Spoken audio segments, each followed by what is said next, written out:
Hello friends, இந்த new இயர்க்கு ஒரு டிஃப்ரெண்ட்டான அதே சமயத்தில் அசத்தலான ஒரு பிரியாணி ரெசிபி எப்படி செய்கிறது அப்படின்னு தான் பார்க்க போகிறோம். இந்த பிரியாணி பார்த்தீங்கன்னா சிக்கன் டிக்கா பிரியாணி. இதை எப்படி செய்கிறது அப்படின்னு சொல்லி தான் இந்த வீடியோவில் பார்க்க போகிறோம். இதுக்கு நான் இன்றைக்கி பார்த்தீங்கன்னா 1.25 கிலோ பார்த்தீங்கன்னா சிக்கன் எடுத்திருக்கேன்.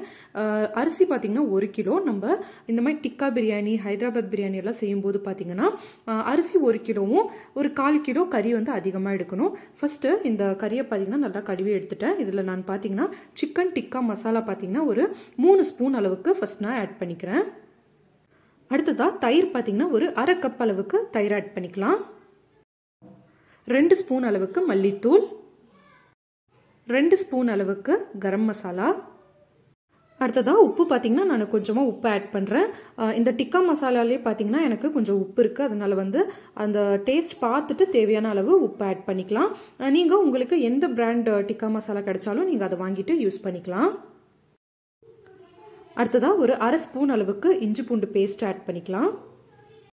கூடவே கொஞ்சமாக ஃபுட் கலர் ஆட் பண்ணிவிட்டு மிக்ஸ் பண்ணிக்கலாம். உங்களுக்கு தேவைப்பட்டால் நீங்கள் ஃபுட் கலர் ஆட் பண்ணலாம், அப்படி இல்லைனா அவாய்ட் பண்ணிக்கோங்க.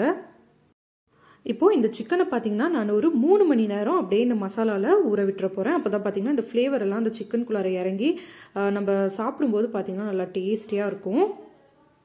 இப்போ பார்த்தீங்கன்னா சிக்கன் நல்லா ஒரு 3 மணி நேரம் அந்த மசாலாவில் ஊறிடுச்சு. இப்போ நம்ம பிரியாணி செய்ய ஸ்டார்ட் பண்ணிடலாம். ஃபர்ஸ்ட் ஒரு கடாயில் அந்த சிக்கன் எல்லாம் மூழ்கிற அளவுக்கு எண்ணெயை ஆட் பண்ணிக்கலாம். சிக்கனை ஃப்ரை பண்ண ஸ்டார்ட் பண்ணுறதுக்கு முன்னாடி ஒரே ஒரு பெரிய வெங்காயத்தை மட்டும் இந்த எண்ணெயில் நம்ம நல்லா அந்த ஒரு கோல்டன் ப்ரௌன் கலர் வர வரைக்கும் நம்ம ஃப்ரை பண்ணிக்கலாம். நார்மலாகவே பார்த்தீங்கன்னா எல்லாருமே பார்த்தீங்கன்னா எல்லா வெங்காயத்தையுமே வந்து அந்த எண்ணெயில் கிறிஸ்பியாக ஃப்ரை பண்ணிவிட்டு அதுக்கப்புறம் வந்துட்டு பிரியாணி செய்ய ஸ்டார்ட் பண்ணுவாங்க. ஆனால் நம்ம அப்படி பண்ணாமல் கொஞ்சமாக அந்த ஃபினிஷிங் டைமில் மேலாக தூவுறதுக்கு மட்டும் ஒரு வெங்காயத்தை மட்டும் இந்த எண்ணெயில் வறுத்து எடுத்துக்கலாம். பாருங்கள், இந்த அளவுக்கு கலர் மாறினதுக்கப்புறமா இந்த வெங்காயத்தை நம்ம தனியாக ஒரு பிளேட்டில் எடுத்து வச்சுக்கலாம். இப்போது நம்ம மேரினேட் பண்ணி வச்சுருக்க சிக்கனை இந்த எண்ணெயில் நல்லா ஃபுல்லாக டீப் ஃப்ரை ஆகிற வரைக்கும் நம்ம குக் பண்ணிக்கலாம். ரைஸ் பார்த்திங்கன்னா நம்ம ஒரு 90% குக் பண்ணிவிட்டு மீதி இருக்கிற ஒரு 10% மட்டும்தான் பார்த்திங்கன்னா தம்முக்கு விடுவோம். அதனால் சிக்கனை நல்லா நம்ம உள்ளெல்லாம் வேகிற வரைக்கும் நம்ம இந்த எண்ணெயில் வறுத்தரலாம். மெதுவாக எல்லா பக்கமும் இந்த மாதிரி திருப்பி விட்டுட்டு நம்ம ஃபுல்லாக உள்ளெல்லாம் வேகிற வரைக்கும் குக் பண்ணிக்கலாம். பாருங்கள், இதே மாதிரி மீதி இருக்கிற எல்லா சிக்கனையுமே நல்லா நம்ம டீப் ஃப்ரை பண்ணிவிட்டு எடுத்துக்கலாம். அடுத்ததாக நம்ம பிரியாணிக்கான அந்த மசாலாவை ரெடி பண்ண போகிறோம். ஃபர்ஸ்ட் பார்த்தீங்கன்னா இதில் நம்ம சிக்கன் ஃப்ரை பண்ணோம் இல்லையா, அந்த எண்ணெயை நம்ம இதில் சேர்த்திக்கலாம். அப்போ தான் பார்த்தீங்கன்னா அந்த ஃப்ளேவர் ஃபுல்லாக நமக்கு அந்த சிக்கனோட அந்த ஃப்ளேவர் பார்த்தீங்கன்னா நமக்கு அந்த பிரியாணி ஃபுல்லாக நமக்கு கிடைக்கும். அதனால் அது ஃப்ரை பண்ண எண்ணெயை வேஸ்ட் பண்ணாமல் அப்படியே நம்ம இந்த பாத்திரத்தில் எடுத்து போட்டுக்கலாம். இது கூட இன்னும் கொஞ்சம் எண்ணெயை நம்ம ஆட் பண்ணிக்கலாம். டோட்டலாக பார்த்தீங்கன்னா ஒரு 200 ml எண்ணெயை நம்ம ஆட் பண்ணிக்கலாம். எண்ணெய் நல்லா சூடானதுக்கப்புறமா ஒரு 2 பிரிஞ்சலை, 2 கிராம்பு, 2 பட்டை, 2 ஏலக்காவை ஆட் பண்ணிக்கலாம். அடுத்ததாக ஒரு 4 பெரிய வெங்காயத்தை நல்லா மெலிசாக கட் பண்ணிவிட்டு அதை இந்த எண்ணெயில் போட்டு நல்லா அது கிறிஸ்பி ஆகிற வரைக்கும் நம்ம ஃப்ரை பண்ணிடலாம். கூடவே உப்பு ஆட் பண்ணிக்கலாம். அப்போ தான் பார்த்திங்கன்னா நமக்கு இந்த வெங்காயம் நல்லா கிறிஸ்பியாகி கிடைக்கும். வெங்காயம் வதங்குறதுக்கு பார்த்தீங்கன்னா கொஞ்சமாக டைம் எடுக்கும். அதுக்குள்ளே நம்ம அரிசியை வேக வைக்கிறதுக்காக ஒரு பாத்திரத்தில் அந்த அரிசியெல்லாம் மூழ்கிற அளவுக்கு தண்ணி ஆட் பண்ணிக்கலாம். அதில் பார்த்தீங்கன்னா 1 ஸ்பூன் அளவுக்கு ஜீரகத்தை ஆட் பண்ணிக்கலாம்.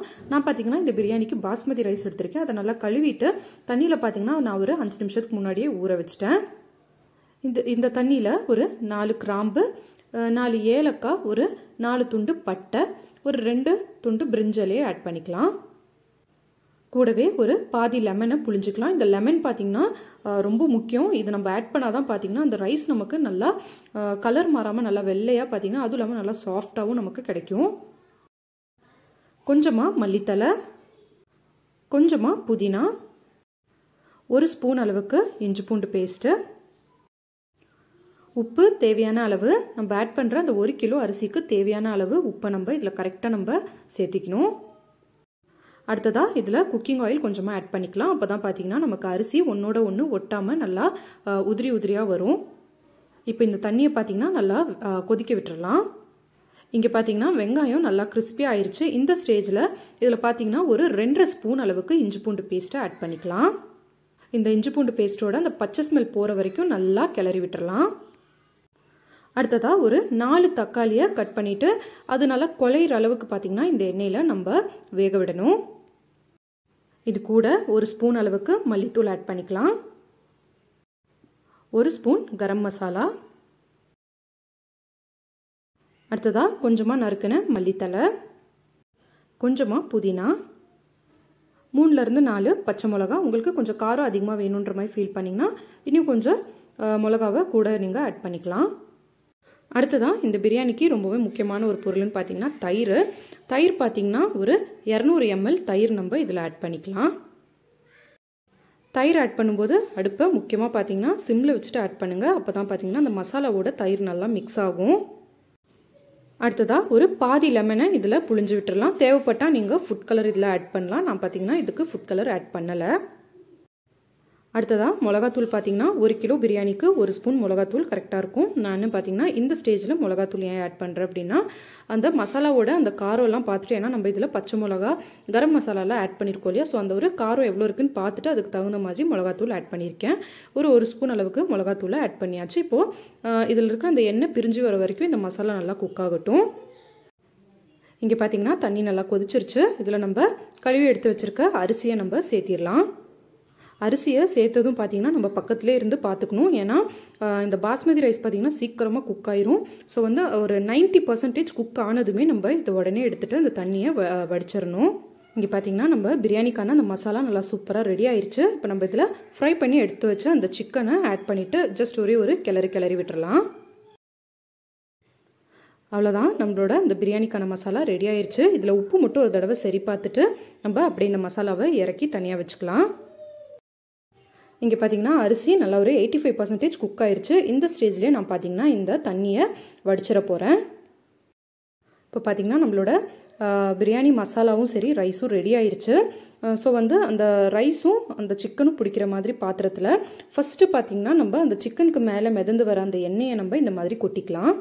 கொட்டி இந்த மாதிரி ஃபுல்லாக ஸ்ப்ரெட் பண்ணி விட்டுடலாம். அப்போ தான் பார்த்தீங்கன்னா நம்ம தம்முக்கு விடும்போது அது அடிப்பிடிக்காமல் வரும். இதில் ஃபஸ்ட்டு லேயராக ரைஸை இந்த மாதிரி ஸ்ப்ரெட் பண்ணி விட்டுடலாம். பாருங்கள், இந்த மாதிரி ஸ்ப்ரெட் பண்ணதுக்கப்புறமா இதுக்கு மேலே அடுத்த லேயராக நம்ம ரெடி பண்ணி வச்சு அந்த சிக்கன் மசாலாவை ஸ்ப்ரெட் பண்ணிடலாம். இதுக்கு மேலே கொஞ்சமாக நறுக்கின மல்லி, அதுக்கப்புறமா புதினா, அதுக்கப்புறமா நம்ம ஃபஸ்ட்டாக ஃப்ரை பண்ணி எடுத்து வச்ச அந்த ஃப்ரைடு ஆனியன்ஸை இதுக்கு மேலே தூவி விட்டுடலாம். மறுபடியும் இதுக்கு மேலே அடுத்த லேயராக நம்ம ரைஸை ஸ்ப்ரெட் பண்ணி விட்டுடலாம். மீதி பேலன்ஸ் இருக்கிற அந்த சிக்கன் பீசஸை இதுக்கு மேலே அழகாக ஸ்ப்ரெட் பண்ணி விட்டுக்கலாம். மறுபடியும் இதுக்கு மேலே நறுக்கின மல்லித்தலை, அதுக்கப்புறமா கொஞ்சமாக புதினா, நம்ம ஃப்ரை பண்ணி வச்ச அந்த ஆனியன்ஸை அப்படியே தூவிடலாம். கடைசியாக இதுக்கு மேலே கொஞ்சமாக எல்லோ ஃபுட் கலரை நான் ஆட் பண்ணுறேன். அதுக்கப்புறமா மூடி போட்டுட்டு இதை பார்த்தீங்கன்னா ஜஸ்ட் ஒரு 5லேருந்து 10 நிமிஷம் நம்ம அப்படியே லோ ஃப்ளேமில் விட்டுறலாம். அவ்வளோதான், 10 நிமிஷம் ஆயிடுச்சு. நம்மளோட பிரியாணி பார்த்தீங்கன்னா நல்லா சூப்பராக ரெடி ஆயிடுச்சு. கண்டிப்பாக இந்த நியூ இயர்க்கு நீங்கள் இந்த சிக்கன் டிக்கா பிரியாணியை ட்ரை பண்ணி பாருங்கள். ட்ரை பண்ணி பார்த்துட்டு அசத்துங்க. கண்டிப்பாக எல்லாருமே இந்த நியூ இயர்க்கு பார்த்தீங்கன்னா இந்த பிரியாணியை சாப்பிட்டுட்டு உங்களை கண்டிப்பாக பாராட்டுவாங்க. அந்த அளவுக்கு பார்த்தீங்கன்னா டேஸ்டியாக இருக்கும். ட்ரை பண்ணி பார்த்துட்டு எப்படி இருந்ததுன்னு சொல்லுங்கள். அண்ட் மறக்காமல் நம்மளோட சேனலுக்கு சப்ஸ்கிரைப் பண்ணுங்கள்.